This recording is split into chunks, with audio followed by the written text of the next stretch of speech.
Bahasan tentang sedekah, saudaraku seiman, bukan hal yang asing bagi setiap muslim. Mirip dengan bahasan tentang masalah sholat, tentang puasa, ya, tentang haji.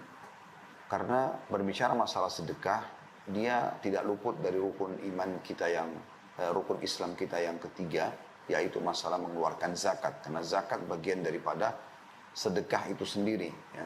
Kalau diitlakkan sedekah maka lebih global, zakat lebih khusus. Seperti itu kurang lebih. Dan ini tidak asing lagi, hampir semua para ustadz kita, para kiai kita membahas di mimbar-mimbar khutbah Jumat, di majelis-majelis ilmu. Kita juga tahu seringkali di tempat-tempat ibadah kita di masjid ada kotak amal. Ya. Juga mungkin tidak asing lagi teman-teman di kantor, kalau ada yang sedang sakit, saling memotivasi satu sama yang lain untuk urunan, saling bantu-membantu untuk bersedekah, ya, agar membantu meringankan beban teman-teman kita yang sesama rekan kerja yang sedang sakit. Itu juga pada saat terjadi bencana alam misalnya, tidak asing lagi alhamdulillah negara kita juga secara khusus ya, umumnya negara muslim secara umum, untuk mengumpulkan sedekah mereka, zakat mereka untuk membantu. Ya, begitu juga dengan lembaga-lembaga pendidikan, pesantren, ya, banyak sekali yang terbantukan dari sedekah-sedekah ini. Dan memang teman-teman sekalian, Allah Subhanahu wa taala sangat menekankan masalah sedekah ini. Dan banyak sekali ayat-ayat Al-Qur'an yang berbicara tentang masalah itu, dan insya Allah nanti bagiannya juga akan kita jelaskan nanti. Oleh karena itu, ini bukan materi baru, ini adalah materi yang sudah tidak asing bagi kita semua, tetapi kita berharap Allah Subhanahu wa taala memberikan keberkahan di majelis kita ini dan juga menjadikan ilmu ini sebagai penyegar kembali informasi yang kita miliki, dan akhirnya kita bisa lebih meningkatkan secara kualitas dari sisi ibadah, khususnya sedekah itu. Misal tadinya kita hanya bersedekah kapan saja jiwa kita, mood kita lagi ingin, maka kita berubah sekarang, ya, kita akan lakukan rutinitas itu setiap harinya misalnya, ya, contoh saja. Itu insya Allah akan kita harapkan ada hasilnya. Atau mungkin selama ini Anda bersedekah hanya dengan jumlah yang kecil, mungkin sekarang akan bersedekah dengan jumlah yang besar misalnya, ya. Dan seterusnya yang kita harapkan seperti itu. Atau mungkin yang masih jarang akan istiqamah, ya. Efek-efek seperti ini yang kita harapkan. Dan itulah kenapa teman-teman sekalian, Rasulullah SAW sangat gembira dengan para penuntut ilmu. Walaupun mereka sudah pernah mendengarkan sebuah materi, mereka lebih banyak mengejar majelis-majelis atau keutamaan majelis, ya. Dan akhirnya mereka jadikan sebagai penyegar kembali terhadap ilmu-ilmu mereka. Sambil Nabi SAW bersabda pada saat orang datang menuntut ilmu, marhaban bitalabatil ilm, selamat datang kepada para penuntut ilmu. Maka itu insya Allah juga gambaran jelas bagaimana memang dalam agama kita ulang-ulangin, ya. Dan pengulangan ilmu itu akan sangat besar manfaatnya.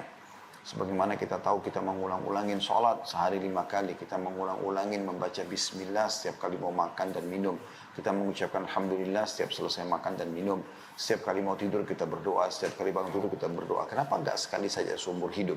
Karena memang kita butuh penyegaran kembali, ya, dan akhirnya selalu terisi lembaran-lembaran amal kita setiap hari dengan amal-amal kebaikan. Dan pada pembukaan insya Allah kita akan coba menjelaskan dulu apa yang istilahkan dengan sedekah dalam syariat kita. Dan ini perlu difahami, karena tidak semua yang dikeluarkan spontanitas dikatakan sedekah dalam agama Islam. Sedekah itu berarti bentuknya ibadah kepada Allah Subhanahu wa taala. Oleh karena itu kita akan dengarkan bagaimana para ulama menggambarkan tentang makna sedekah itu sendiri. Mereka mengatakan bahwasanya sedekah menurut bahasa adalah sebuah kata benda yang dipakai untuk suatu hal yang disedekahkan, dikeluarkan. Kata tersebut diambil dari unsur huruf shad, dal, dan qaf, dan dari unsur kalimat as-sidq, ya, atau kejujuran. Diambillah kata sedekah karena sedekah itu menunjukkan penghambaan kepada Allah. Jadi kapan seseorang itu mengeluarkan sesuatu karena terdesak, karena terpaksa, karena tidak enak, ya, atau karena ingin dipuji oleh orang, maka tidak akan masuk dalam istilah sedekah. Misal ada orang baru bantu masjid, kemudian tiba-tiba dia keluar lalu mengatakan, saya baru sedekah buat masjid itu. Itu sudah bukan sedekah dalam istilah agama kita. Karena sedekah hanya kalau dilakukan karena Allah Subhanahu wa taala. Kita dengarkan Al-Jurjani berkata, rahimahullah, sedekah adalah sebuah pemberian yang diharapkan ganjarannya dari Allah Subhanahu wa taala. Berarti tidak ada harapan untuk dapat balasan pujian misalnya dari manusia, gitu kan? Atau berharap memberi agar diberikan juga. Ya, salah satu ciri orang beriman disebutkan dalam surah Al-Insan tentang manusia yang merupakan ciri penghuni surga adalah mereka kalau bersedekah, kalau mereka berinfak di jalan Allah Subhanahu wa taala, mereka tidak pernah berharap balasan dan tidak pernah berharap ucapan terima kasih. Untuk itu kita silakan buka dulu teman-teman sekalian di aplikasi handphonenya, di Al-Quran maksud saya di handphonenya, surah Al-Insan. Kita akan coba lihat di situ bagaimana gambaran Allah Subhanahu wa taala menyebutkan ahli surga. Salah satunya mereka kalau bersedekah, mereka tidak pernah berharap pujian dari manusia, mereka juga tidak pernah berharap balasan, ya, ucapan terima kasih ataupun balasan. Jadi ini perlu tentunya digarisbawahi. Ya. Saya akan coba buka juga di aplikasi handphone saya dulu. Di ayat-ayat awal itu Allah SWT coba menyinggung kita sebagai manusia, menyadari kalau kita ini adalah makhluk dan dari sesuatu yang tidak dikenal, dari sperma yang kalau tidak membuahi sel telur akan dibuang, baik oleh pemilik sperma ataupun penerima sperma dari si laki-laki, ayah kita ataupun ibu kita. Kalau tidak terbuahi maka akan dicebok, dibuang gitu ya. Allah SWT sebutkan di awal-awal surah Al-Insan untuk menyadarkan kita kalau kita itu hanya dari sesuatu yang tidak diingat sebelumnya. Lalu Allah sebutkan setelah itu tentang ancaman orang yang membangkang beriman kepada Allah. Lalu kemudian Allah sebutkan setelahnya orang yang patuh kepada Allah. Kita langsung masuk ke bahasan orang yang patuh kepada Allah Subhanahu wa taala. Ini di ayat 5-nya. Saya bacakan a'udzubillahi minasyaitonirrajim. Innal abrara yashrabuna min ka'sin kana mizajuha kafura. Sesungguhnya orang-orang yang berbuat kebajikan minum dari gelas dalam kurung berisi minuman yang campurannya dari air kafur. Ayat 6-nya, Ainan yashrabu biha ibadullahi yufajjirunaha tafjira, yaitu mata air dalam surga. Air kafur itu, kalau ada yang bertanya apa itu, dikatakan oleh Allah SWT, yaitu mata air dalam surga yang daripadanya hamba-hamba Allah minum dan mereka dapat mengalirkannya dengan sebaik-baiknya. Itu ada penjelasan masalah mata air ini ya, banyak sekali dari dalil. Anda bisa kembali ke kajian kami tentang surga dan neraka insya Allah. Di YouTube sudah ada di playlistnya Khalid Basalam Official, ada bab khusus tentang masalah mata air surga. Tapi saya ingatkan ada beberapa riwayat yang disebutkan dinukil dari para sahabat bahwasanya air-air di surga itu akan mengalir tapi tidak tersentuh lantai dan juga tidak tertumpah sehingga mereka bisa meminumnya setiap saat. Dan di surga ada 4 jenis minuman. Ada air tawar ya, yang tidak asin, ya, rasanya manis. Kemudian ada madu yang tersaring, ada minuman anggur yang tidak memabukkan, dan ada susu yang tidak basi. Anda bisa kembali juga ke surah Muhammad. Seingat saya surah nomor 47 ayat 15 tentang masalah air-air itu. Ini yang dimaksud dengan salah satu sumbernya adalah dikenal dengan mata air kafur. Lalu Allah Subhanahu wa taala menyebutkan satu sifat-sifat mereka. Sifat yang pertama adalah di ayat 7, yufuna bin nadri wa yakhafuna yawman kana syarruhu mustatira. Mereka selalu memenuhi nazar mereka. Kalau mereka mengatakan, ya Allah, kalau engkau sembuhkan penyakitku, aku akan puasa 3 hari misalnya, atau anakku lulus sekolah, aku akan begini dan begitu. Itu contoh saja. Mereka selalu penuhi nazar itu kalau memang mereka sudah diberikan oleh Allah Subhanahu wa taala apa yang mereka minta. Dan mereka selalu takut satu hari, maksudnya khawatir jangan sampai nanti mereka kena azab di akhirat, di kubur. Maka dengan itu mereka berhati-hati dalam beramal. Dan mereka takut akan satu hari yang azabnya merata di mana-mana. Maksudnya hari kiamat. Kemudian ayat 8-nya, ini sama 9, ini jadi saksi bahasan kita tentunya ya. وَيُطْعِمُونَ الطَّعَامَ عَلَى حُبِّهِ مِسْكِينًا وَيَتِيمًا وَأَسِيرًا. Dan mereka memberikan makanan yang disukainya. Nah, Bapak Ibu bisa jadikan bahan muhasabah sendiri di sini. Apakah selama ini Anda sudah coba mengeluarkan makanan favorit Anda untuk disedekahkan? atau hanya sisa-sisa makanan, atau karena makanan yang Anda tidak suka. Ciri ahli surga kalau mereka bersedekah dengan makanan adalah mereka memberikan makanan yang disukainya. Sering kami berikan contoh di pengajian sebelumnya, bagaimana seseorang muslim dan muslimah itu kalau menikmati sebuah makanan, misalnya dia mampir satu restoran, anggap restoran Padang misalnya, dia makan dan dia merasa nikmat sekali, atau satu restoran yang lain, mungkin Allah SWT berikan dia kenikmatan rezeki yang banyak, maka dia bisa makan di restoran yang mahal misalnya. Pernah nggak Anda berpikir untuk membungkus porsi yang sama yang Anda makan, jenis menu yang sama, ya lauk yang sama, lalu Anda berikan kepada tukang parkir, lalu Anda berikan kepada orang-orang miskin, atau Anda kirimkan kepada kerabat-kerabat Anda, maka itu makanan yang kita sukai. Di situ puncak kita bersyukur kepada Allah Subhanahu wa taala. Sebagaimana kita rasakan kenikmatannya, kita juga ingin orang lain merasakan. Lalu dikatakan di sini, dan mereka memberikan makanan yang disukainya kepada orang miskin, anak yatim, dan orang-orang yang ditawan. Walaupun kita boleh memberikan makan orang-orang mampu, tapi diprioritaskan yang belum pernah mencobanya kita berikan. Banyak sekali teman-teman di yayasan kami, Yayasan Sedekah Kreatif, pada saat kami coba membagi lazis namanya ya, makanan yang kami sering bagikan gratis ke terminal, ke stasiun. Sekarang semasa pandemi kami juga banyak gencar datang ke tempat-tempat yang memang muslimin banyak sekali yang susah hidupnya, pemulung-pemulung sampah, tinggal di pinggiran kali. Pada saat diberikan dus makanan, mereka sampai ada yang menangis karena belum pernah makan seperti itu menurut mereka. Padahal porsi itu atau mungkin menu itu bukan menu yang dianggap mewah. Ya secukupnya yang memang bisa kita berikan kepada orang gitu kan. Tapi Masya Allah, mereka sangat gembira dan ini yang diinginkan. Ya, dia targetnya seperti itu, memberikan makanan kepada mereka yang mereka sendiri memang belum pernah rasakan itu. Sampai dikatakan dalam hadis yang lain, kata Nabi SAW, dan ibadah yang termasuk yang paling Allah cintai adalah engkau memasukkan kegembiraan dalam hati seorang muslim. Kata para ulama, termasuk dengan memberikan makanan kesukaan dia, pakaian yang membuat dia gembira, tempat tinggal yang layak, tunggangan yang layak, dan seterusnya.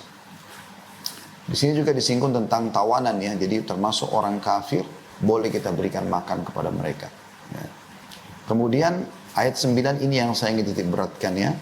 Innama nut'imukum liwajhillahi la nuridu minkum jazaa'an wala syukura. Ini poin penting. Sesungguhnya kami memberikan makan kepada kalian, maksudnya orang yang bersedekah ini ya, berkata kepada orang-orang yang diberi ya, kami memberikan makanan kepadamu atau kepada kalian hanyalah untuk mengharapkan keridhaan Allah. Enggak minta balasan. Tidak menghendaki balasan. Perhatikan Bapak Ibu yang lihat Al-Quran surah Insan ayat 9-nya, Allah mengatakan sudah tidak menghendaki balasan dan tidak pula ucapan terima kasih. Ya, jadi kalau Anda bersedekah kepada orang lalu dia pergi, Anda justru bersyukur kepada Allah SWT. Karena dengan itu Anda lepas dari riya yang bisa menghancurkan amal Anda. Kadang-kadang ada orang sudah memberikan sedekahnya kecil, cuma 1.000-2.000 rupiah, lalu orang miskin itu karena buru-buru ingin mengejar lagi mobil yang lain atau kendaraan yang lain di sebelah lampu merah, ya, yang ingin dia dapatkan mungkin rezeki yang lebih supaya memenuhi kebutuhannya. Lalu kemudian karena tidak ucapkan terima kasih, oh ini orang nggak tahu terima kasih. Nah, itu kan aneh, berarti memang yang dia harapkan ucapan terima kasih. Apa yang Anda kejar dari ucapan terima kasih orang? Yang sepanjang lidahnya dia mengatakan iya terima kasih ya, itu apakah kepala Anda bertambah besar ya, tubuh Anda bertambah sehat ya, atau umur Anda bertambah gara-gara ucapan terima kasih itu? Demi Allah tidak, malah justru terbuka pintu-pintu riya, pintu kita akhirnya ya ingin dipuji oleh orang, dan ini bisa menghancurkan amal karena kita sudah tahu riya, kata Nabi SAW, al-yasiru minar riya syirik, sedikit saja riya sudah syirik kepada Allah. Maka nggak boleh sama sekali, gitu kan? Atau dia kirim makanan ke tetangganya, kemudian dia melihat piring pada saat dipulangkan oleh tetangga kosong. Ini memang tetangga nggak tahu terima kasih, masa diberikan tidak membalas? Berarti dia berharap balasan dari manusia. Ini keliru.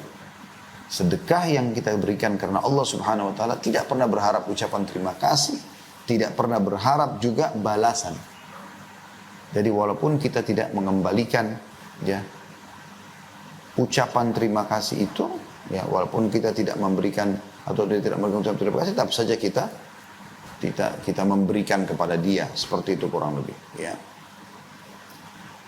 Jadi sampai sini bahasanya itu ayatnya masih cukup panjang. Ya.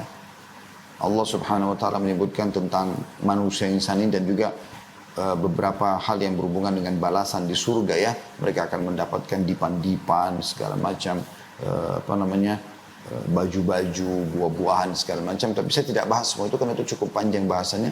Intinya saya ingin titik beratkan di ayat 8 dan ayat 9 bagaimana dalam surah Al-Insan ini disebutkan mereka bersedekah, mengeluarkan makanan ataupun yang lainnya itu tidak pernah berharap balasan. Itu baru dikatakan sedekah.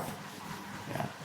Kemudian juga Ar-Raghib ya, Al-Asfahani rahimahullah berkata, sedekah adalah harta yang dikeluarkan oleh manusia dengan maksud ibadah. Baru dikatakan sedekah. Karena maksudnya ibadah. Nah, ini sama tadi kurang lebih bahasanya yang disampaikan oleh Jurjani rahimahullah. Ar-Raghib mengatakan sedekah adalah harta yang dikeluarkan oleh manusia dengan maksud ibadah. Seperti zakat. Akan tetapi sedekah itu pada dasarnya disyariatkan untuk perkara yang disunnahkan, sedangkan zakat untuk hal yang diwajibkan. Jadi kalau kita bicara masalah sedekah maka lebih global. Karena sedekah bisa masuk di dalamnya pakaian, makanan, tunggangan, transportasi kalau kita sekarang, tempat tinggal, ya, perkataan yang baik, amar ma'ruf, nahi mungkar, ya, nasihat dan segala macam. Ini masuk semuanya sedekah. Tapi kalau kita bicara masalah zakat, maka dia kalau zakat mal fokus ke harta saja, gitu kan? Tidak masuk dalamnya pakaian dizakatkan atau zakat dalam bentuk pakaian. Gitu. Ada sendiri jenis-jenisnya. Maka zakat lebih khusus dan dia memang kepada orang-orang yang mampu dan wajib. Kalau sedekah lebih global. An-Nawawi berkata, Imam Nawawi rahimahullah yang masyhur ya, mengatakan disebut sebagai sedekah adalah karena ia merupakan sebuah bukti atas kepercayaan pelakunya. Kebenaran atau sidq keimanannya. Jadi orang kalau mau betul-betul tadi mengerjakan apa yang kita sampaikan di pembukaan ceramah kita ini, artinya dia mengeluarkan sedekah, tidak berharap pujian dari orang, tidak berharap balasan, dia justru hanya karena takut akan hisab hari kiamat dan dia berharap balasan sempurna dari Allah Subhanahu Wa Taala, maka itu dikatakan disebut sedekah adalah karena kata Imam Nawawi rahimahullah merupakan sebuah bukti atas kepercayaan pelakunya. Dia yakin yang dia kejar adalah balasan dari Allah SWT. Kebenaran atau sidq keimanannya. Baik lahir maupun batin. Maka sedekah itu adalah keyakinan dan kebenaran imannya. Nah, kita temukan orang yang seperti ini betul-betul tidak pernah berharap ada balasan dari orang lain.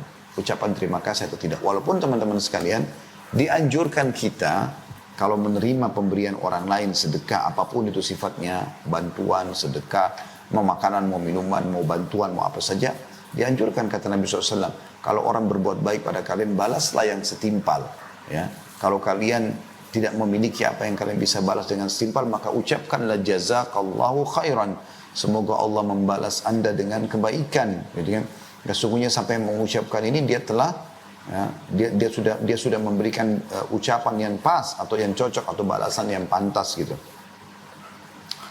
Kita akan dengarkan beberapa statement para salafus salih berhubungan dengan masalah sedekah ini. Asy-Syu'bi berkata rahimahullah, barang siapa yang tidak memperlihatkan bahwa dirinya lebih butuh kepada ganjaran sedekah daripada seorang fakir yang butuh kepada sedekah, maka dia telah membatalkan sedekahnya dan telah memukul wajahnya sendiri dengannya. Jadi konsep dasar dalam agama Islam, bagaimana kita pada saat bersedekah, kita harus meyakinkan diri kita, kita lebih butuh kepada orang yang membutuhkan itu daripada dia butuh kepada kita. Bahkan Asy-Syu'bi mengatakan, kalau seandainya ada orang yang tidak merasakan itu, akhirnya dia menganggap remeh orang miskin, ya. Dia kalau ketemu akhirnya mukanya cemberut, kena ini orang mau minta-minta lagi nih misalnya, seperti itu bahasanya. Maka dia seperti sudah kehilangan pahala sedekahnya. Jadi ini luar biasa, harus difahami bagaimana sebenarnya pondasi dasar sedekah dalam Islam. Karena kalau Anda tidak fahami ini, nanti akhirnya Anda akan bersedekah dengan ikuti dengan sifat sombong, ya tidak ikhlas atau kurang ikhlas, ya terpaksa. Seperti misalnya saya pernah lihat ini sebelum masa pandemi mungkin ya. Masa pandemi mungkin orang lebih menjaga steril ya, kesterilan. Tapi sekarang zaman dulu tuh saya lihat ada orang miskin udah minta di lampu merah, lagi mobilnya berhenti sebentar. Orang miskin udah datang. Artinya peluang dicatatkan pahala sedekah di buku amalnya sangat terbuka. Tapi dia malah tidak buka jendela, tidak bersedekah. Padahal ada uangnya, bukan tidak ada. Kalaupun dia bersedekah, sudah dengan koin kecil ya, kemudian dia jepit dengan kedua jarinya, dan jendela dibuka sedikit lalu dikeluarkan, seakan-akan tidak mau ya, atau menganggap remeh sedekah yang dia keluarkan atau orang yang menerimanya. Subhanallah ya. Justru saya berapa kali ingatkan, ada beberapa saudara kita muslim yang sempat membantu kami membawa mobil beberapa waktu gitu kan. Hampir setiap yang bekerja saya selalu ingatkan, karena kadang-kadang mereka lakukan itu di lampu merah, ada yang minta mereka nggak buka jendela atau mereka buka jendela sedikit saja gitu kan. Termasuk kalau membayar SPBU kalau dia tidak turun ya, beli bensin misalnya, dari jendela cuma dibuka sedikit lalu hanya untuk lowong uang keluar. Kenapa semua ini? Saya sampai bahasakan, buka akhi, buka jendela. Kemudian ucapkan salam, assalamualaikum warahmatullahi wabarakatuh. Berikan baik-baik uang itu. Apa susahnya kita membungkus dan mengemas sedekah kita dengan akhlak yang baik? Maka kita mendapatkan pahala. Jadi saya juga mau menasihati dari saya dan teman-teman sekalian, sempurnakan pahalamu di setiap amalmu ya. Dan insya Allah nanti saya akan coba menyusun sebuah tema baru di benak saya beberapa waktu yang lalu, dengan judul itu memang materinya, yaitu sempurnakanlah pahala amalmu, atau sempurnakan pahala di setiap amal yang kau kerjakan. Contoh misalnya istighfar kepada Allah. Nabi SAW beristighfar sehari 100 kali, 70 sampai 100 kali. Ada hadis, ada ayat Al-Quran yang menyebutkan salah satu ciri ya, hamba-hamba Allah yang terpuji adalah mereka beristighfar di waktu ashar. Ashar itu di waktu menjelang subuh di sepertiga malam. Kenapa kita nggak sempurnakan istighfar kita dan kita fokuskan diucapkan justru di waktu-waktu seperti ini? Sehingga pahalanya tergabung, mengucapkan istighfar 100 kali, begitu juga kita mendapatkan keutamaan dalam ayat Al-Quran, dipuji oleh Allah SWT, mereka beristighfar di waktu itu. Saya mengingat subhanallah, pernah satu waktu kami lagi mau menunggu subuh di Masjidil Haram di Mekah, pada saat bimbing umrah beberapa waktu yang lalu. Lagi sementara nunggu azan, ada satu orang berjenggot sudah putih gitu. Dia dari kejauhan jalan, terus dia kayak ngomong sama orang-orang karena di Masjid Haram cukup luas, jadi kita tidak bisa dengar kalau dari jauh. Dia kayak ngomong, terus dia kasih isyarat dengan tangan dia. Saya tidak tahu apa yang diucapkan orang ini. Begitu dia datang ke depan ya kelompok saf kami gitu, sehingga suara bisa terdengar, dia mengatakan, wahai ikhwani, wahai saudara-saudaraku, ini waktu ashar. Waktu ashar maksudnya waktu yang Allah sebutkan dalam Al-Quran, waktu sahur yang biasa kita bilang, waktu menjelang azan subuh, di mana Allah suruh kita istighfar, lalu dia kasih isyarat dengan jarinya, istighfarlah, istighfarlah. Dia keliling menunggu waktu subuh orang ini karena inginnya mendapatkan pahala, dia menasihati dan mengingatkan orang. Contoh, kan kita bisa menyempurnakan dan menyebabkan pahala lebih besar dengan itu. Sama dengan sedekah misalnya. Jadi bukan hanya sekedar mengeluarkan, tapi apa salahnya kalau kita sempurnakan pahala sedekah kita dengan memberikan uang yang terbaik. Tentu mengikhlaskan niat yang pertama, memberikan yang terbaik. Kemudian kita kemas juga itu dengan akhlak yang mulia. Akhlak yang mulia. Saya mengingat ayah saya rahimahullah yang baru meninggal kemarin. Beliau tiap hari selalu keluar untuk bersedekah. Dan saya sering kali ikut ya. Kadang-kadang saya mengantar beliau. Dan saya melihat beliau punya satu adab yang luar biasa dalam masalah ini. Saya melihat ini secara teori agama, apa yang saya sampaikan tadi sebenarnya ada pada perbuatan beliau gitu. Jadi beliau selalu memesan dari bank uang-uang baru. Uang-uang baru yang memang belum terpakai sama sekali ya. Dari baik itu uang 2.000, uang 5.000, uang 10.000, uang 20.000 ya. Uang 50.000 gitu kan. Kemudian beliau bawa setiap hari keliling, mencari orang-orang susah, mengelilingi kota Makassar. Jadi uang-uang baru ini memang belum disentuh sama sekali oleh orang-orang gitu ya. Memang kan dari bank masih, saya lihat sendiri masih grass gitu kan. Dan beliau menggosok parfum di tangannya rahimahullah. Kemudian tersentuhlah parfum itu di uang tadi, sudah baru tersentuh uang parfum, kemudian dikasih ke orang miskin. Saya sampai sempat ambil cuplikan di handphone saya, ya. Sampai orang-orang miskin itu menggunakan bahasa Makassar yang kurang lebih artinya, oh wangi sekali ya uang dari Pak Haji gitu ya. Saya melihat ini sebenarnya masalah sepele ya, tetapi ini saya yakin akan ada pahala ekstra. Kita kayak menggabungkan sekian banyak pahala sedekahnya, terus kita berikan yang terbaik yang masih baru. Kita menggembirakan mereka, mungkin mereka tidak pernah mencium wangi-wangian seperti itu misalnya. Adab-adab yang sangat baik gitu. Maka sungguh kita harusnya memahami teman-teman sekarang kalau kita lebih butuh terhadap sedekah kita itu daripada orang miskin yang menerimanya. Kita harus bergembira kalau seandainya ada orang yang bisa menerima sedekah kita. Ya. Dikatakan oleh Al-Laits ibn Sa'ad rahimahullah tentang masalah ini, barang siapa yang telah mengambil dariku satu sedekah atau hadiah, maka hak dirinya atas diriku adalah lebih besar daripada hak diriku atas dirinya. Karena dia telah menerima apa yang telah aku korbankan kepada Allah subhanahu wa ta'ala. Maksudnya orang miskin yang menerima sedekahku lebih layak untuk aku hormati, lebih layak untuk aku terima kasih padanya, lebih layak untuk aku dahulukan dalam segala hal. Karena dia telah menerima sedekahku yang akan diterima oleh Allah. Ini poin penting teman-teman sekalian. Penanaman ini penting sekali karena ini pondasi dasar sedekah. Sehingga setiap kali kita bersedekah, kita selalu rindu untuk mencari siapa orang miskin yang harus kita bantu. Dan kita merasa butuh dengan mereka, bukan terbalik. Ya, kebanyakan orang memahami bahwasanya orang yang minta itulah yang butuh. Subhanallah.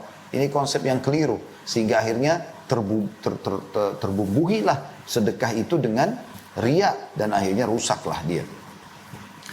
Al-Fudail bin Iyad rahimahullah juga berkata, ini ulama-ulama tabi'in yang masyhur, berkata kepada orang yang menerima sedekah beliau, ya, mereka membawa perbekalan-perbekalan kita menuju akhirat tanpa upah sedikit pun, hingga mereka meletakkannya di atas timbangan di hadapan Allah. Dari begitu para salafus saleh memahami sedekah itu. Mereka lebih butuh mengeluarkan sedekah daripada orang miskin yang datang meminta. Bukankah banyak di antara kita karena tidak memahami poin ini dan tidak menjadikan sebagai ini pondasi dalam sedekahnya, sehingga akhirnya kalau ada orang minta kemarin datang hari ini maka dia mengatakan, kan kemarin saya sudah bantu kamu, kemarin sudah selesai dicatat amalmu. Kamu ingin mengejar wajahnya Allah, maksudnya mengejar pahala, atau kau ingin riya? Abdullah bin Abbas, Abdullah bin Umar radhiyallahu anhum itu setiap hari orang miskin datang depan rumahnya minta sedekah. Kalau di zaman kita kan sekarang alhamdulillah, kalaupun kita tinggal di sebuah komplek mungkin tidak ada orang yang datang dilarang dengan security, kan kita bisa sedekah langsung transfer. Sudah sangat mudah di zaman sekarang ke rumah yatim, ke manalah ya orang-orang miskin, kita tahu nomor rekeningnya atau yayasan sosial, bisa kita dapatkan pahala itu. Tapi yang jelas para sahabat ridwanullahi alaihim, kalau ya orang-orang miskin itu sudah tidak ditemukan depan rumah mereka di pagi hari seperti biasanya, maka mereka keluar membawa sedekah mereka untuk mendatangi langsung orang-orang miskin itu. Begitu mereka memahami luar biasa kebutuhan mereka terhadap sedekah. Kita yang butuh terhadap sedekah itu teman-teman, dan bukan orang miskin itu. Nilai yang kita berikan itu akan kita terima full, bahkan dilipat gandakan sampai 10 kali lipat di akhirat nanti. Nanti akan kita jelaskan di antara keutamaan sedekah insya Allah berhubungan dengan masalah itu. Sementara uang atau harta yang diterima oleh orang miskin tersebut akan habis, dia beli makanan, dia beli pakaian, selesai. Tapi Anda tidak kehilangan itu. Secara teori agama Anda akan terima utuh pada hari kiamat. Umar bin Khattab berkata tentang masalah sedekah ini, sesungguhnya amal itu saling berbangga-bangga diri.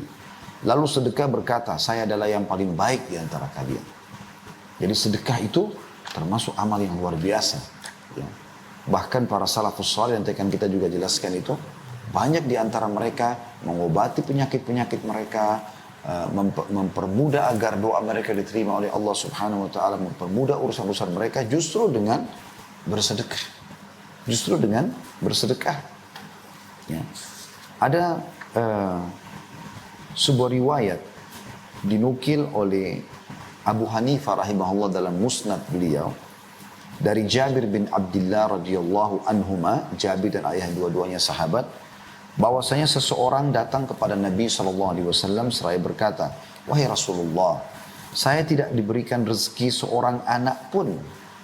Kebetulan tidak punya anak. Allah tidak kasih anak, sudah lama menikah. Sehingga saya tidak memiliki anak. Lalu Rasulullah SAW bersabda, "Fa'aina anta min kathratil istighfari wa kathratil sadaqah, turzaqu bihima." Di mana kamu dari memperbanyak istighfar dan memperbanyak sedekah? Karena engkau akan diberi rezeki anak dengan sebab keduanya. Jadi orang-orang yang mandul, ini resepnya. Nanti akan kita jelaskan juga insya Allah di salah satu keutamaan sedekah, yaitu bisa mempermudah urusan, menyembuhkan penyakit, ya. Itu luar biasa teman-teman sekalian. Ya. Kemudian Abdul Aziz bin Umair rahimahullah berkata, sholat itu akan menyampaikan dirimu setengah perjalanan. Puasa menyampaikan dirimu kepada pintu sang raja. Allah subhanahu wa ta'ala, sedang sedekah menyampaikan dirimu ke hadapan raja tersebut. Yahya bin Mu'adz rahimahullah berkata, tidaklah saya mengetahui sebuah biji dari amal saleh yang mengimbangi gunung dunia kecuali sedekah. Ibnu Abil Ja'ad berkata rahimahullah, sungguhnya sedekah itu benar-benar menghilangkan 70 pintu kesusahan dan keburukan. Ya, subhanallah, ini poin perlu digarisbawahi. Saya menemui banyak orang yang sudah mempraktekkan ini, yang mengungkapkan kepada saya sendiri, subhanallah. Ya, mudah-mudahan kita semua atau kami pun bisa ikut serta dalam pahala mereka, karena mereka juga mendengarkan ceramah-ceramah itu, ya. Jadi mereka membahasakan, saya Ustadz sampai sudah ketagihan dengan sedekah. Sampai ada seorang pengusaha yang besar di Jakarta, ya. Beliau dari turunan Chinese masuk Islam mu'alaf. Itu sampai membahasakan kepada saya. Dia bilang, Ustadz, partner bisnis saya 2 orang yang lain, semua turunan Chinese tapi orang kafir. Dan saya coba yakinkan mereka tentang sedekah dan zakat dari perusahaan kita.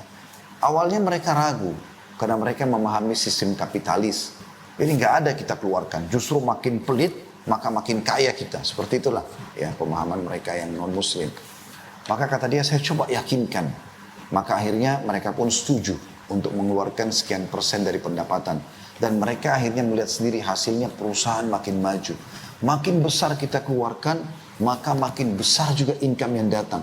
Sampai sekarang Ustaz, setelah sekian tahun ya berjalan partner bisnis kami dengan non-muslim ini, mereka justru yang sering ingatkan kepada saya, apa zakat perusahaan sudah dikeluarkan? Apakah sudah bersedekah?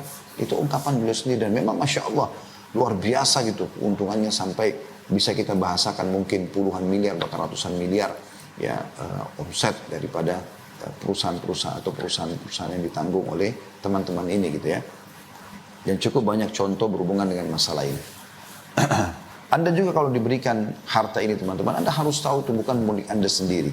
Ada hak orang lain di situ agar kita bisa mendapatkan pahala. Perhatikan Ali bin Abi Thalib radhiyallahu anhu berkata, barang siapa yang telah diberikan satu harta oleh Allah, maka hendaklah ia menyambung kekerabatan dengannya. Bantu kerabat-kerabat kita yang butuh.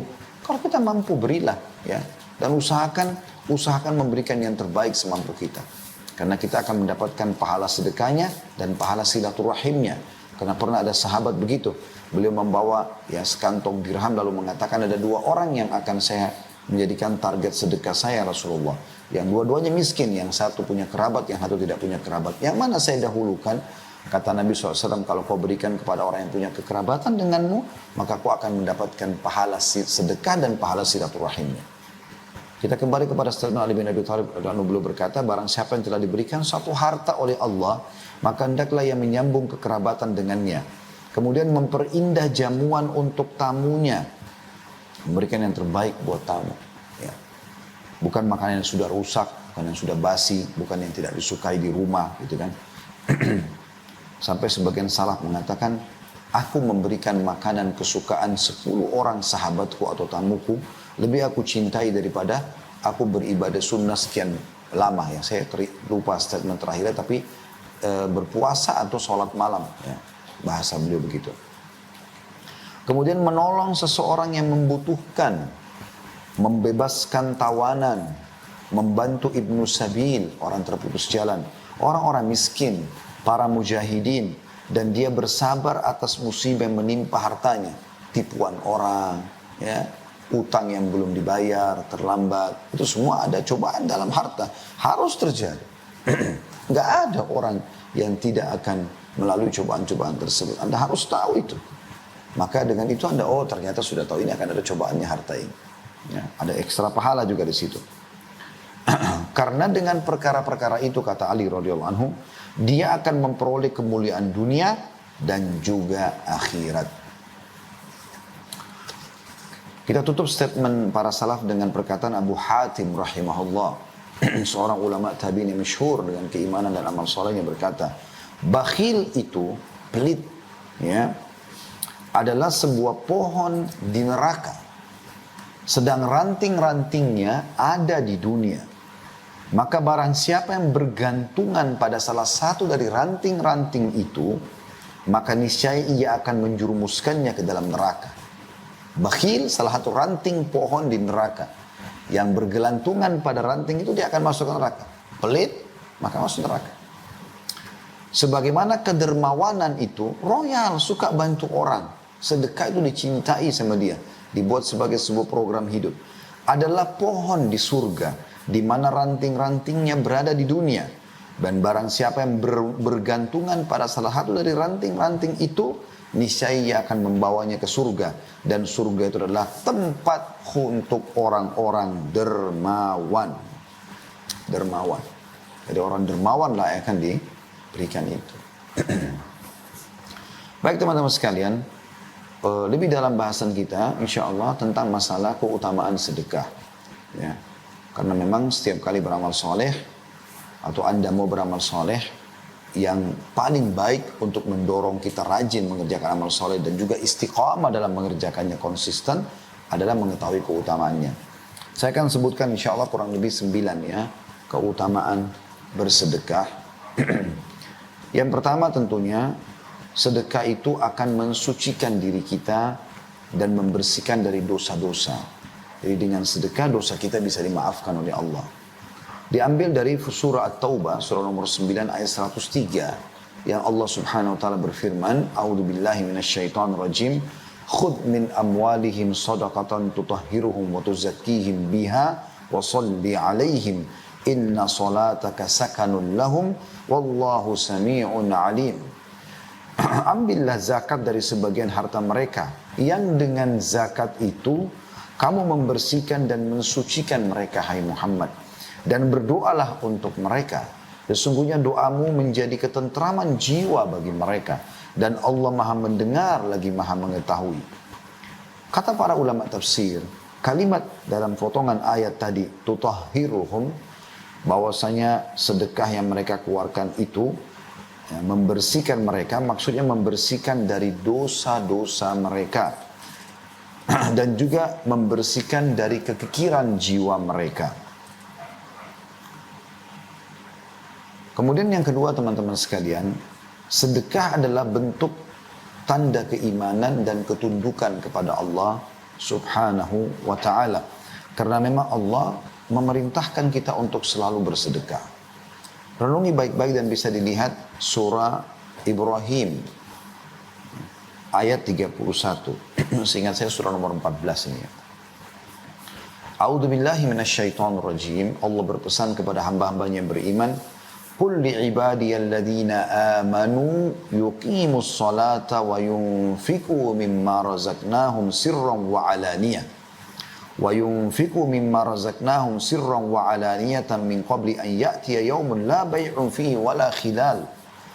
Katakan hai Muhammad kepada hamba-hambaku yang telah beriman itu, hendaklah mereka mendirikan sholat, selalu jaga sholatnya. Lalu apa? Menafkahkan sebagian rezeki yang kami berikan kepada mereka, baik secara sembunyi-sembunyi ataupun terang-terangan. Kalau Anda bisa lakukan sembunyi-sembunyi lebih baik. Tapi kadang-kadang kita harus berikan terang-terangan. Contoh misalnya ada orang yang minta di pinggir jalan. Gak mungkin kita mengatakan, oh saya kalau kasih nanti saya riak. Gak boleh. Ya. Orang lagi minta di depan, kita tinggal kontrol diri kita. Bisikan syaitan ditolak. Kan situ, yang mengajak untuk riak. Maka boleh sembunyi-sembunyi, boleh juga terang-terangan. Walaupun kata ulama yang lebih afdal sembunyi-sembunyi gitu kan. Tapi terang-terangan di beberapa keadaan boleh. Termasuk misalnya kalau seseorang punya jabatan, kedudukan di tengah-tengah masyarakat, kalau dia yang memulai bersedekah maka yang lainnya pada ikut. Maka itu juga dibolehkan. Dan itu dilakukan oleh para sahabat ridwanullahi alaihim. Pada saat baginda Nabi SAW mengajak untuk jihad yang dimulai dengan sedekah. Karena Allah SWT mengatakan, bi amwalikum wa anfusikum, kita suruh berjihad dengan harta dan juga diri kita. Sebelum membentuk pasukan, maka Nabi SAW kumpulin dulu sedekah-sedekah. Kemudian beliau mempersiapkan, membeli senjata, kuda, segala macam perlengkapan. Baru kemudian mujahidin disuruh mempersiapkan diri lalu pergi berjihad, gitu kan. Maka di antara sahabat mereka berlumba-lumba pada saat Nabi SAW panggil. Bukan niatnya riya. Karena Nabi lagi panggil kumpul di masjid dan bersedekah di situ, maka kita lakukan di depan orang. Tapi mereka mengontrol diri. Dan sering kali sahabat membawa sedekah sambil mengatakan, ya Rasulullah, ini untuk Allah dan Rasulnya. Ya. Itu yang dikerjakan oleh banyak sahabat. Di antaranya Abu Dahda radhiyallahu anhu, beliau menyumbangkan kebun kurmanya yang sangat baik, ya, subur, ada mata air yang sejuk, ya, namanya Bayruha di depan masjid Nabi SAW, termasuk kebun kurma yang paling baik dan berhasil panen di Madinah. Lalu Allah SWT turunkan firman-Nya, man dzalladzi yuqridullaha qardan hasanan fayudha'ifu lahu adha'afan katsira. Siapakah yang mau meminjamkan untuk Allah, maka Allah akan gantikan dengan kelipatan-kelipatan yang banyak. Maka dia datang kepada Nabi SAW mengatakan, ya Rasulullah, apakah Allah minta pinjaman dari kita? Kata Nabi SAW, iya. Tapi tentu Allah tidak butuh itu. Allah memberikan kesempatan berpahala di situ. Dia mengatakan, ya Rasulullah, Bayruha adalah kebun kurma kesukaanku. Maka aku akan sedekahkan karena Allah. Itu didengar oleh para sahabat yang lain. Tapi beliau bisa mengontrol dirinya karena waktu itu turun ayat Nabi SAW sampaikan depan para sahabat. Beliau ingin meraih pahala itu. Pernah juga terjadi, maka Nabi SAW berkata kepada Abu Dahda, sungguh ya harta yang menguntungkan untukmu. Juga Nabi SAW pernah melihat ada beberapa orang miskin datang, saking miskinnya wajah mereka kelihatan bekas kemiskinan ya. Gelap, berantakan, baju mereka cuma satu kain, kalau tertiup angin bisa tersingkap. Nabi SAW naik ke mimbar motivasi para sahabat untuk sedekah, sampai akhirnya Nabi mengatakan bersedekahlah walaupun dengan ya secuil kurma. Jadi, kalian punya kurma di rumah, cuil atau bagi dua, bawa ke sini sedekah gitu. Maka pada saat itu sahabat terdiam, terpukau dengan penyampaian Nabi SAW. Lalu ada satu orang tiba-tiba berdiri dan langsung mengeluarkan yang dia punya di depan semua sahabat, ditaruh, ya Rasulullah, ini saya memberikan karena Allah dan Rasulnya. Terang-terangan. Maka para sahabat yang lain tiba-tiba langsung pada ikut semua. Maka kata Nabi SAW, siapa yang menunjukkan contoh yang baik karena Allah, ya, maka dia akan mendapatkan pahala orang yang mengikutinya tanpa dikurangi sedikit pun dari pahala orang yang mengikutinya. Jadi tadi karena dia memulai sehingga orang lain termotivasi, gitu kan? Dan itu di sini dia tidak ada riyaknya, gitu kan? Nah, dia ingin mengejar keutamaan itu karena memang di depan umum, gitu kan? Dia diminta pada saat itu, maka dia pun memberikan di depan umum. Maka dia pun sahabat yang tadi memulai mendapatkan pahala seluruh sahabat yang bersedekah pada saat itu. Bahkan ya sampai menjelang hari kiamat, selama riwayat itu disebutkan dan ada orang termotivasi, sahabat tadi akan mendapatkan pahala karena dia yang memulai untuk berbuat kebaikan tersebut. Nah, itu poin penting ya. Lalu kata Allah Subhanahu wa taala, saya lanjutkan ayatnya surah Ibrahim itu, saya ulangi dari awal ya, katakanlah kepada hamba-hambaku yang telah beriman, hendaklah mereka mendirikan salat, menafkahkan sebagian rezeki yang kami berikan kepada mereka secara sembunyi ataupun terang-terangan, sebelum datang hari kiamat yang pada hari itu tidak ada lagi jual beli, tidak ada lagi persahabatan. Rupiah Anda, dolar Anda, emas Anda, apa yang Anda bawa ya, tidak akan ada manfaatnya. Nah, maksudnya yang Anda meninggal, Anda tinggalkan tidak akan ada lagi. Sudah dibagi oleh waris, selesai. Tidak ada yang Anda bawa. Transaksikan selama Anda hidup. Itu penting sekali. Juga Allah sebutkan dalam surah Al-Baqarah, surah nomor 2 ayat 254. A'udzu billahi minasyaitonir rajim. Ya ayyuhalladzina amanu anfiqu mimma razaqnakum min qabli an ya'tiya yawmun la bai' min qabli an ya'tiya yawmun la bai'un fihi wala khullatun wala syafa'ah. Wal kafiruna humul zalimun. Hai orang beriman, belanjakanlah di jalan Allah sebagian dari rezeki yang telah kami berikan kepadamu sebelum datang hari yang pada hari itu tidak ada lagi jual beli, tidak ada lagi syafaat. Dan orang-orang kafir itulah yang adalah orang-orang yang zalim. Maksudnya tidak ada syafaat, tidak ada lagi pertolongan pada saat itu. Dan ayat berhubungan dengan masalah ini banyak sekali, tapi saya berharap sebagaimana saya termotivasi teman-teman dengan ayat ini, saya juga berharap teman-teman begitu. Ini ayat yang harus kita renungi sama-sama. Surah Al-Munafiqun ayat 10. Bunyinya a'udzubillahi minasyaitonir rajim. wa anfiqu mimma razaqnakum min qabli an ya'tiya ahadakumul mautu fayaqula rabbi laula akhartani ila ajalin qaribin fa as-saddaqa wa akum minas salihin. Dan belanjakanlah sebagian dari apa yang telah kami berikan kepadamu sebelum datang kematian kepada salah seorang di antara kamu. Enggak usah seluruh hartamu, sebagian keluarkan, berbagi kepada orang. Lalu dia berkata pada saat datang kematian kepada salah seorang di antara mereka, "Ya Rabbku, mengapa engkau tidak menangguhkan kematianku sampai waktu yang dekat?" Artinya berikan aku waktu walaupun kalau bahasa kita berapa menit saja. Untuk apa? Untuk kembali biologi sama istrinya, untuk kumpul sama anak-anaknya, kembali pamit sama teman-temannya. Enggak. Dia mengatakan yang menyebabkan aku dapat bersedekah. Dia menyesal kenapa ada di rekeningnya tersisa dia enggak sedekahkan semasa dia hidup. Dan aku termasuk orang-orang saleh. Setelah itu setelah sedekah baru menyebutkan amal saleh secara umum. Ya, saking pentingnya sedekah itu. Maka bagi anda yang masih suka perhitungan jalan Allah, maka tentu anda sedang menutup pintu-pintu rezeki dari Allah subhanahu wa ta'ala. Ingin keran-keran rezeki terbuka dari langit, anda kutip, maka bersedekahlah. Dan ingin mendapatkan ikan paus, jangan pakai kail, tapi harus pakai kapal tanker. Kita keluarkan sesuatu yang besar, maka akan datang juga respon yang besar. Yang ketiga, seorang mukmin berada dalam naungan sedekahnya pada hari kiamat. Di mana orang-orang lagi kepanasan di mahsyar, ya, mereka sedang menunggu hisab Allah subhanahu wa ta'ala, dan pada hari itu puluhan ribu tahun waktunya, ya, orang menunggu. Kalau saya tidak salah dalam sebuah riwayat 50.000 tahun waktunya, gitu kan. Maka ada orang-orang yang selamat, tidak tenggelam dengan keringatnya sendiri, ya, karena pada saat itu orang tenggelam dengan keringatnya sendiri.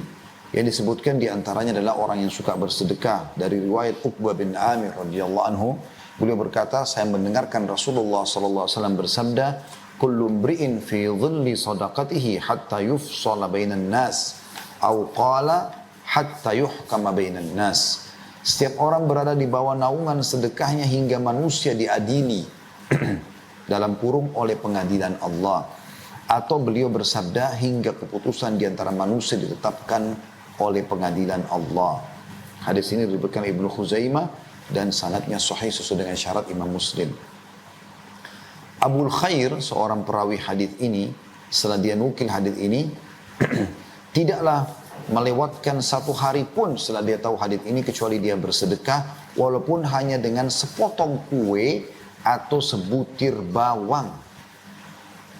Juga disebutkan dari salah satu 7 golongan yang akan dapat naungan Allah pada hari kiamat, tidak ada naungan kecuali naungan Allah, adalah sabda Nabi SAW, "Rajulun tasaddaqa bi sadaqatin fa akhfaha hatta la ta'lama shimalu ma qaddamat yaminu," atau ma yunfiqu yaminu.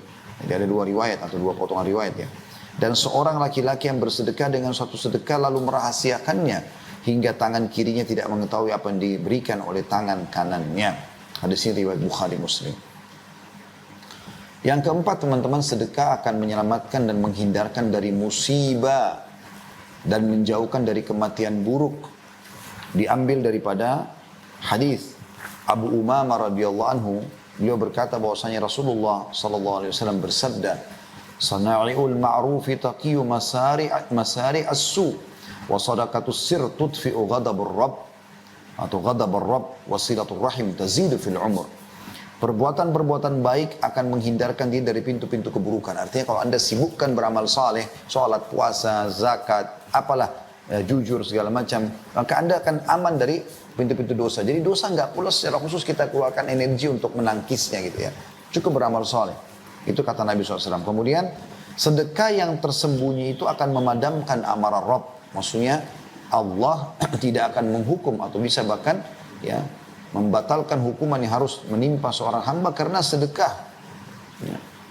Dan menyambung tali silaturahim akan menambah umur. Diriwayatkan oleh Tabarani dengan sanad hasan, diambil dalam Sahihul Jami' di nomor 3797. Maksudnya disebutkan oleh Syekh Albani atau dihasankan oleh beliau. Juga di dalam hadis yang lain, Anas bin Malik radhiyallahu anhu berkata, Rasulullah SAW bersabda, Inna sadaqata la tudfi'u ghadabar rabbi wa tadfa'u anni tatisu. Sesungguhnya sedekah itu dapat memadamkan amarah Rabb dan menghindarkan diri dari kematian yang buruk atau su'ul khatimah, biasa kita bilang begitu ya. Ibnul Arabi Al-Maliki coba menjelaskan makna mati buruk. Dikatakan dan hakikat dari kematian yang buruk adalah kematian dalam kondisi kemaksiatan. Artinya kita tidak akan meninggal insyaAllah dalam keadaan bermaksiat. Al-Mubarak Furi rahimahullah semuanya berkata, Al-Iraqi berkata, secara zahir maksud kematian yang buruk itu adalah kematian yang mana Rasulullah SAW berlindung kepada Allah darinya. Berupa hancur, jatuh, tenggelam, kebakaran, tergoda syaitan saat menghadapi maut, dan terbunuh saat lari dari medan perang. Artinya semua itu tidak akan pernah kita mati dalam keadaan seperti itu kalau rutin atau suka bersedekah. Yang kelima, sedekah adalah bukti keimanan yang benar. Diambil daripada sabda Nabi SAW, At-tuhuru syatrul iman, walhamdulillahi tamla'ul mizan, wa subhanallahi walhamdulillahi tamla'ani au tamla'u ma bainas samawati wal ard, wassalatu nur, wassadaqatu burhan, wassabru diya, wal qur'anu hujjatun laka au alaik, kullun nasi yagdu faba'i'u nafsahu famu'tikuha au mubikuha. Bersuci itu sebagian daripada iman. Alhamdulillah, bersuci suka suci dari najis ya, dan selalu dalam keadaan berudu, mandi ya, dan segala macam ini adalah bagian daripada keimanan. Alhamdulillah memenuhi timbangan. Kalau kita ucapkan alhamdulillah itu berat di timbangan amal.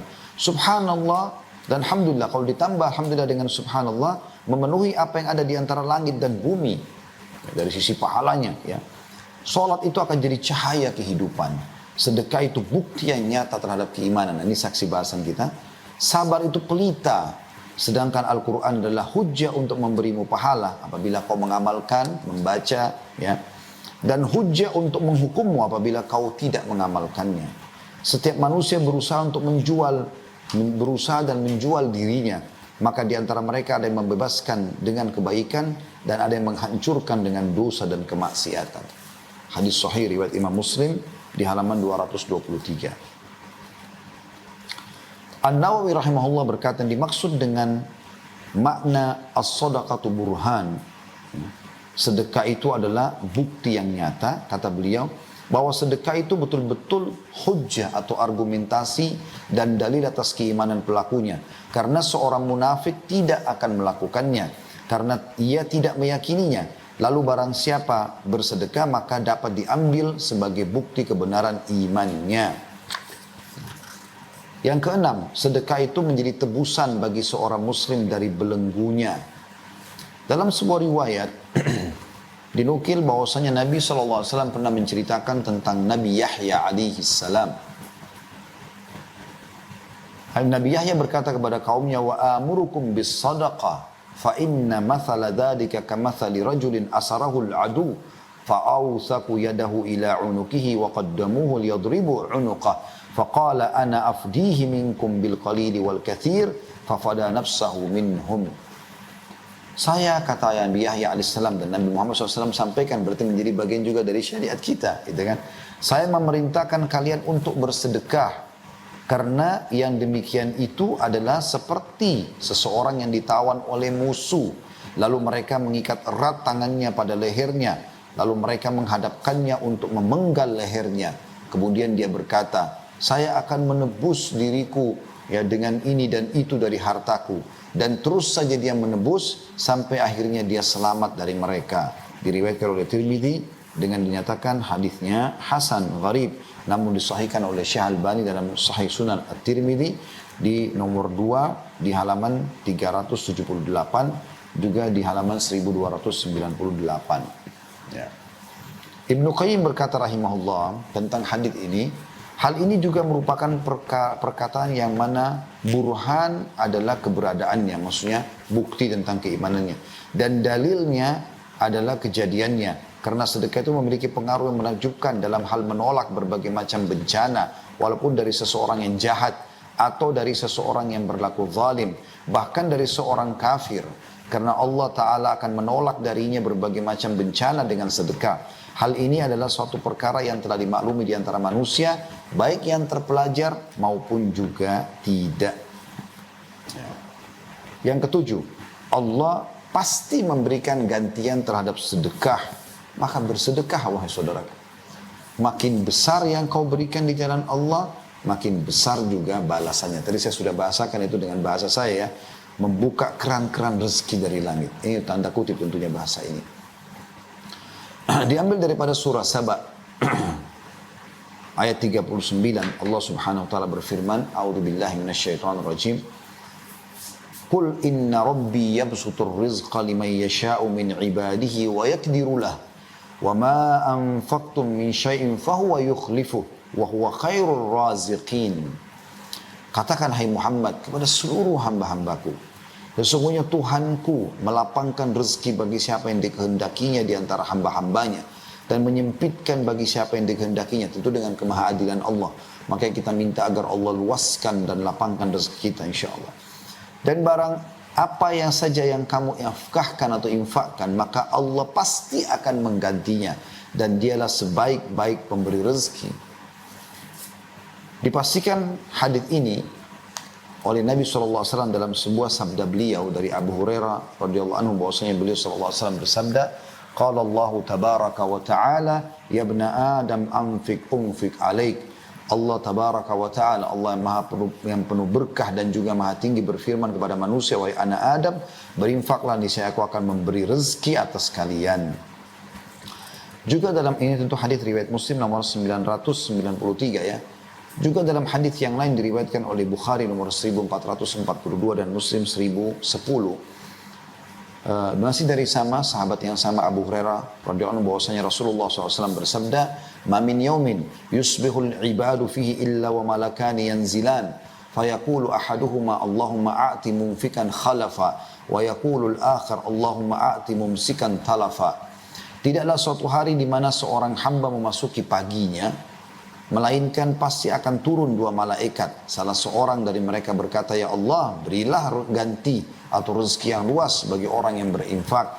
Dan yang lain, yang satu lagi malaikat mengatakan, ya Allah, berikanlah kebinasaan kepada orang yang kikir.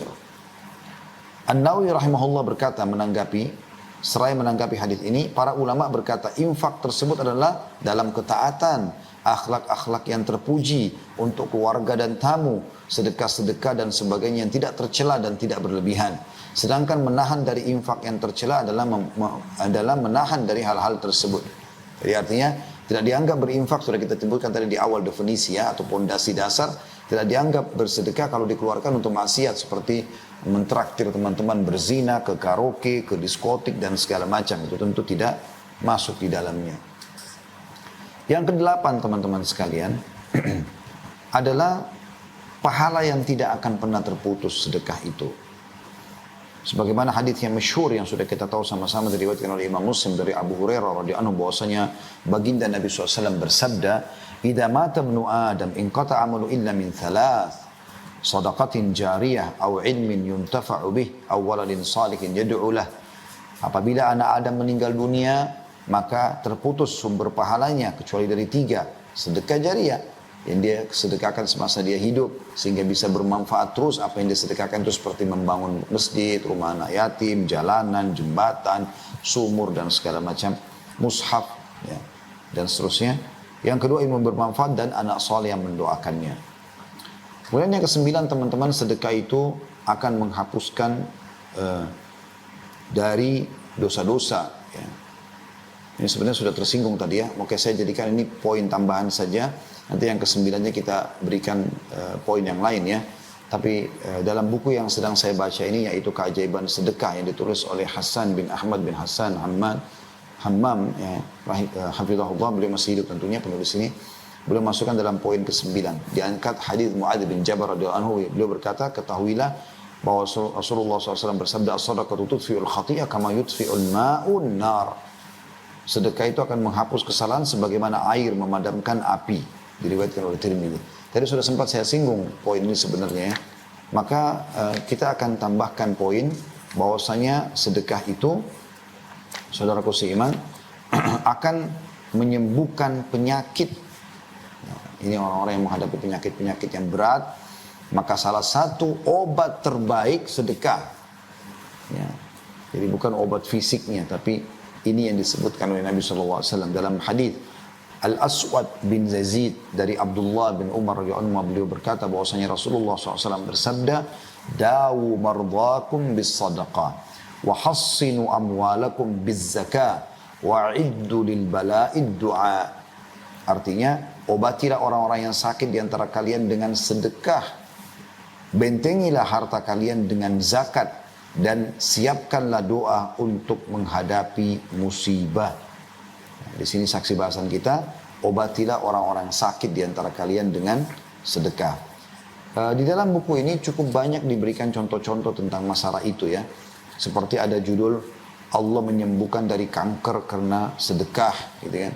Jadi seorang pebisnis divonis kena kanker dan dokter sudah mengatakan tidak bisa sembuh, maka dia pun mengeluarkan sedekah sejumlah uang yang ada di kantongnya pada saat itu, kalau saya tidak salah jumlahnya sekitar 5.000 rial ya, diberikan kepada orang miskin di pinggir jalan. Maka akhirnya setelah itu dia ke rumah sakit, dicek oleh dokter, sembuh total. Begitu juga pernah ada kejadian tragis, ada dua orang yang anak muda dua-dua pakai mobil masing-masing ya. Rupanya mereka ingin menuju ke satu tujuan bersama. Kemudian salah satunya atau dua-duanya melihat ada orang miskin di pinggir jalan. Yang satu tetap jalan, yang satu mampir. Dia keluarkan sedekah. Kemudian setelah itu dia naik di mobil, dia jalan lagi. Nggak lama kemudian terjadi gempa, subhanallah. Retaklah jalan raya yang sedang mereka lewatin, maka mobil temannya tadi yang di depan masuk ke dalam, dan teman yang bersedekah ini turun dari mobil melihat ternyata temannya sudah meninggal dunia. Dan dia berkata, ya, sambil dinukil menjadi sebuah kisah, dia mengatakan, subhanallah, yang telah membenarkan sabda Nabi SAW bahwasanya sedekah bisa menolak bala, ya, menjauhkan dari segala macam permasalahan sebagaimana hadis yang sudah kita bacakan tadi. Sana'il ma'ruf taqiyu masari'is su', inna sadaqata tutfi'u ghadabur rabb wa tadfa'u an mitatis su'. Perbuatan-perbuatan baik akan menjaga dari pintu-pintu kejelekan, dan sesungguhnya sedekah itu benar-benar akan memadamkan kemurkaan Rabb dan menjauhkan dari kematian buruk. Kita tutup teman-teman sekalian dengan bagaimana para salafus saleh, terutama kita mulai dari baginda Nabi alaihi salatu wassalam, bagaimana beliau terkenal sekali dalam banyak riwayat sahih dinukil oleh para sahabat. Beliau adalah orang yang jawad, orang yang sangat dermawan. Dan beliau lebih dermawan lagi di bulan Ramadan. Salah satu ciri kedermawanan, beliau tidak pernah menolak permintaan orang. Ya. Dan ini kita butuh terapi diri kita untuk sampai ke tingkat itu. Saya selalu coba menanamkan dalam diri saya ini, subhanallah. Tapi kadang-kadang masih ada terbisit ya dalam jiwa kita. Mungkin dia mampu, mungkin dia begini, mungkin dia bohong. Itu sering saya coba lawan, dan itu seperti berkelahi dan berantem dalam diri kita ya. Maka kita lawan dengan justru kita memberi. Saya mengambil sebuah kesimpulan bahwasanya setiap kali kalau ada kesempatan untuk beramal soleh dan ternyata ada hambatan, ada perasaan berat, kayak mau bangun sholat malam berat, mau baca Quran berat, mau berzikir berat, mau sholat berat, mau sedekah berat misalnya, mau haji atau umrah berat, maka ini Anda sedang diserang oleh syaitan.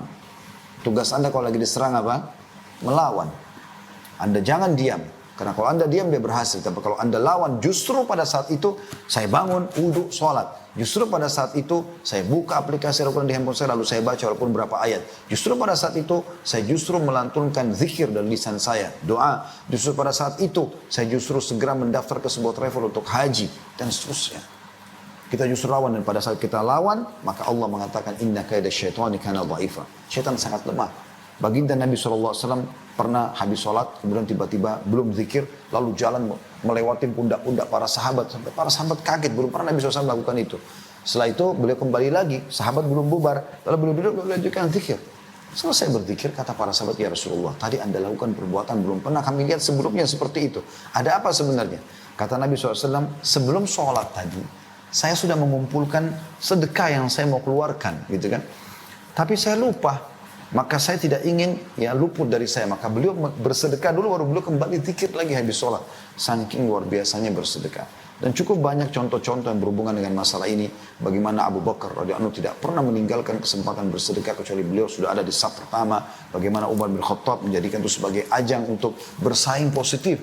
Beliau mengatakan pada saat Nabi SAW berkatakan di perang Tabuk, ya, bersedekahlah. Lalu beliau Umar mengatakan, hari ini saya akan membawa setengah harta saya. Dan hari ini saya akan coba ya mengalahkan Abu Bakar. Di sini positif ya. Dia ingin bersaing positif gitu. Supaya dia bisa bersedekah. Karena Abu Bakar selalu saja ada di hadapan Nabi SAW pada saat dibuka sedekah. Beliau selalu orang pertama gitu. Ternyata waktu Umar bin Khattab datang, betul Abu Bakar belum datang. Kemudian dia mengatakan, hari ini aku akan mendahului Abu Bakar. Lalu dia mengatakan, ya Rasulullah, ini sedekahku. Kata Nabi SAW, apa yang kau tinggalkan buat keluargamu? Kata Umar radhiyallahu anhu, seperti ini juga. Artinya setengah harta dia sedekahkan.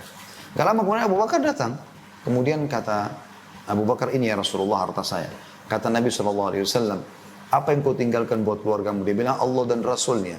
Maka Umar tersenyum sambil mengatakan, sungguh aku tidak akan pernah bisa mengalahkan kau. Kemudian Ummul Mukminin Aisyah radhiyallahu anha bersedekah dengan banyak sekali sedekah, ya. Beliau selalu bersedekah dan melatih supaya orang-orang bersedekah, di antaranya pembantunya menjelang buka puasa. Beliau pada saat itu tidak punya makanan kecuali roti dan minyak. Berarti pada saat itu orang kalau hidupnya susah sekali, roti kering sama minyak saja, gitu kan. Maka sudah menjelang azan maghrib, pembantunya ada orang yang ketok pintu, lalu kemudian Ummul Mukminin Aisyah radhiyallahu anha menyuruh pembantunya buka pintu. Waktu dibuka, lalu kata, ada orang miskin, lalu kata Aisyah, kasih makanan itu, roti. Padahal mereka sudah tidak punya apa-apa untuk buka puasa. Bayangkan dalam kondisi kita puasa, lapar, gitu kan. Kita akan berbuka sebentar lagi, tinggal beberapa saat azan maghrib. Ya. Ujian luar biasa datang pada saat itu. Ya. Maka Aisyah mengatakan sedekahkan. Setelah dikasih, ditutup pintu, kasih orang miskin itu. Lalu pembantunya Aisyah berkata, wahai Ummul Mukminin, kita nggak punya apa-apa untuk buka puasa. Aisyah tersenyum sambil mengatakan, jangan kau takut dari Sang Pencipta Allah yang Maha Pemurah. Subhanallah, belum hilang ya, bayangan orang yang tadi diberi sedekah itu, tiba-tiba diketuk lagi pintu rumah Ummul Mukminin radhiyallahu anha, dan ternyata ada utusan dari tangga sebelah mengatakan membawa sebuah nampan yang besar berisi roti gandum dengan kari kambing yang luar biasa, dikasih dalam riwayat dikatakan za'faran, wangi-wangian dalam makanan sehingga betul-betul mengundang jiwa untuk makan gitu. Maka dia mengatakan, sungguh tuanku mengirim ini untuk Ummul Mukminin. Lalu itu cukup untuk 10 orang ya. Lalu kemudian azan maghrib. Detik saja, hitungan detik gitu. Maka Aisyah pun mengatakan mengucapkan terima kasih pada orang tersebut. Lalu kemudian Aisyah pun mengatakan kepada mereka, mari kita buka puasa. Makanlah sampai puas, makanan masih banyak sisa. Lalu Aisyah senyum setelah mereka kenyang. Ini, kata Aisyah, tunjuk makanan tersebut lebih baik daripada roti keringmu tadi. Dan sekian banyak kisah para salafus saleh berhubungan dengan masalah ini.